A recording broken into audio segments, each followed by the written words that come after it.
It was a beautiful morning on the island of Aranirum. Charles' red splashes sparkled in the sunshine as he hunted down every living soul. He was feeling pleased with himself. What a very useful engine he was. Hello, Internet! Hey, I don't know if you can tell this, but my voice is shot. I apparently caught what my 4-year-old had, food poisoning, coupled with extreme muscle stiffness, subsequently followed by 4 days of not having a voice. And I recognize that in order for this video to go up in any semblance of a timely fashion, it needs to get recorded. So if you'll excuse me, I'm just gonna hand it off to head editor Dan. I'm going to now put all the ice on all of my nodes, and I'm gonna rest my voice in the hopes that I can finally record this incredibly long FNAF Timeline episode. Anyway, Dan! Oh, alright, I will talk to you later.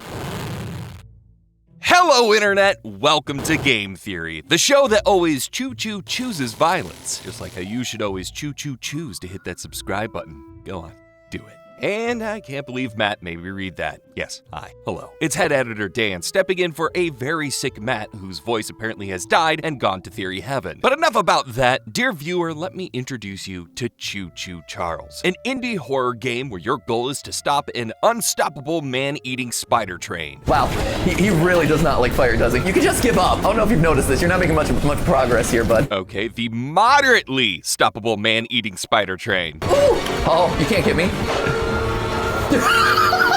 He has been bested by the one thing he can't challenge. Basic wooden structure.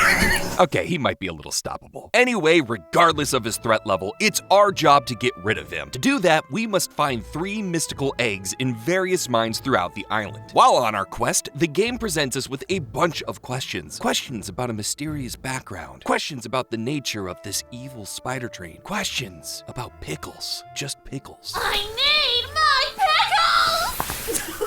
Oh, this is gonna be a good episode. Wrong you are, Matt Pat. This is going to be a great episode. So what secrets are lurking in the corners of the island of Aranirum? All aboard the crazy train, loyal theorists, because this episode is about to go off the rails. God, why does he write these puns? Let's start with the simplest question first. What exactly is Charles? I've repeatedly called him a man-eating spider train, and if you play the game normally, yeah, that's largely what you're gonna walk away thinking. But if that's your understanding as to the true nature of Charles, then shoot dang, my friend, you are wrong. It turns out Charles isn't actually a train at all. I know that sounds crazy considering I'm talking about a nightmare fuel-injected version of Thomas the Tank Engine, but stick with me here. One of the earliest missions in the game is to unlock a chest for a man named Daryl. Inside that chest is a stone tablet that seems to be depicting people fighting off a giant spider monster. Now doesn't that sound familiar? The fact it is literally carved into a stone tablet and looks like an early caveman drawing implies the spider creatures have roamed the land of Aranirum for tens of thousands of years. It would seem to suggest that the spider and the train are 2 separate pieces, and the spider ultimately came first in a sort of twisted chicken and egg scenario. This also makes sense based on the way the island was named. The island is named Aranirum based on the word Arania, Latin for spider. So where does the train part come in? Well, to understand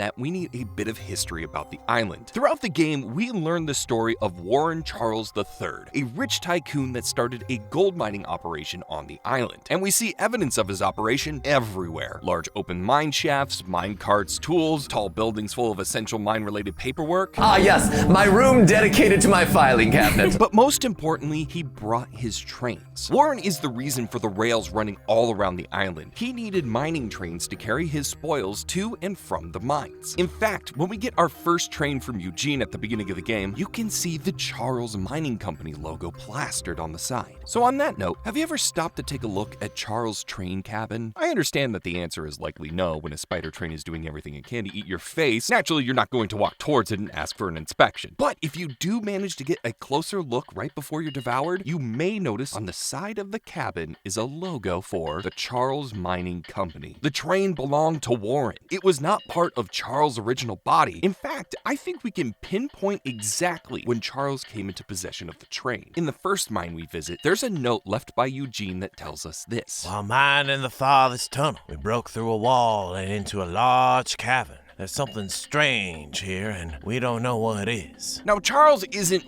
what they immediately find here. According to another note, this is when they find the mystical eggs that we've been tasked with collecting. They found a whole nest of eggs while clearing out debris from the cave-in. And when they start using the eggs, this is when Charles first shows up in all of his train glory. While the prism was extracting life energy from a batch of eggs, that's when Charles attacked for the first time. So while Charles wasn't found within that cavern, I do believe that's where he was laying dormant. It was also here where he would have taken over one of the mining trains that the miners had left behind. Why do that? Well, humans have advanced a bit since the old caveman drawing days. Their technology is better, more deadly. No longer are they fighting with bows and spears. They have guns and flamethrowers and bazookas. Bazooka's just a fun word to say, guys. Let me have that. Plus, Charles has proven himself to be strangely intelligent. Quote, I've been staking out the area for days, and Charles has never crossed the old wood bridge. Somehow the beast is cunning enough to know it's dangerous. Charles saw the explosives and mining equipment and quickly realized he couldn't survive an onslaught with those more advanced humans. So he used what was around him, the mining train that the crew had been using to transport supplies to and from the mine. This gave him a layer of protection from their bullets and made him far more deadly. Which leads us to the events of the game and stories we hear about the rich tycoon Warren Charles III. While we and the rest of the island want to take down Charles, Warren appears to have other ideas. He has hidden the eggs in 3 mines across the island, which means that nobody is able to summon and fight Charles. He even takes away the weapons of the locals in order to stop them from even attempting to fight Charles. My late husband built a gun to help fight Charles,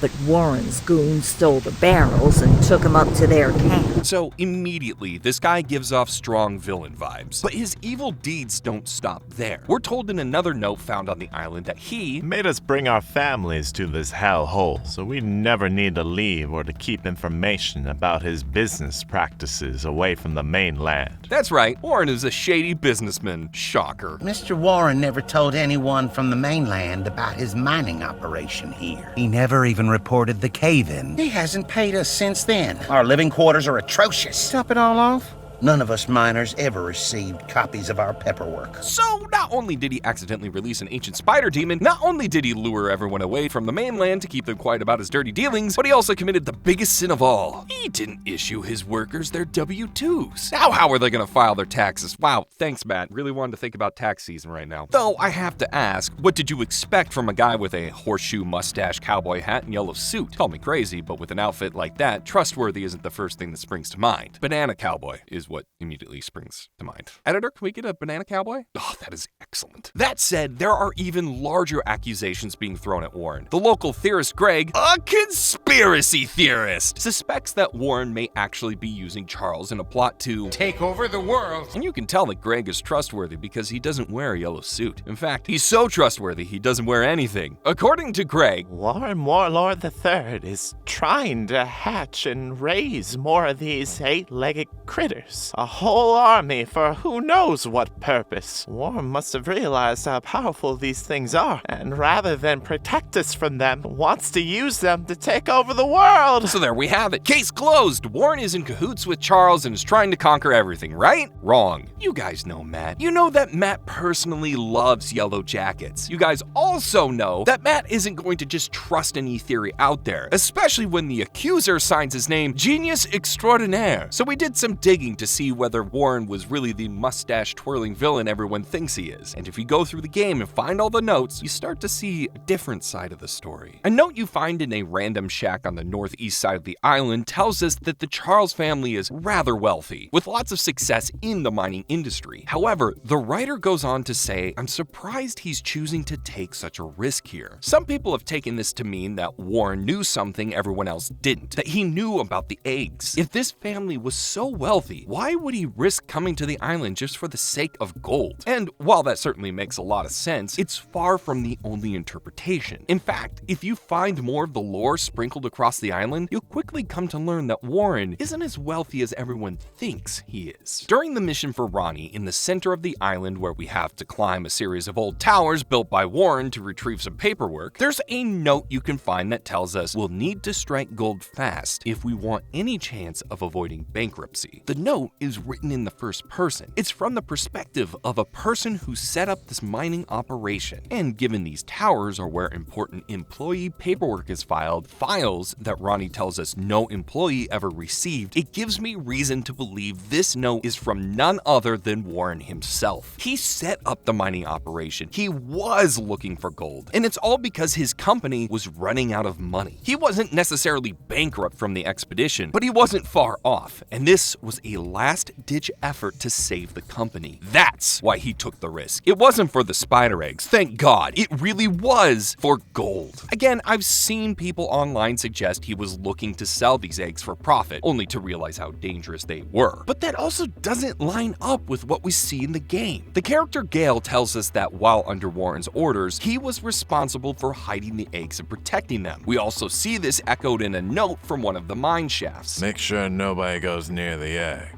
If you see anyone that shouldn't be there, shoot them immediately. No risk can be taken. As soon as it finishes, kill it and bring the body to me. He's talking about the spider eggs hatching. He's doing the exact opposite of what Greg was expecting. Rather than raising them to make an army, he's actively trying to kill them once they hatch to stop more death from occurring. Warren isn't selling the eggs, he's actively hiding them, locking them away, and then having armed guards protect them from being stolen. He fears that destroying the eggs will only anger Charles and make him stronger. Step away from the shrine, stranger. You don't know what you're doing. No!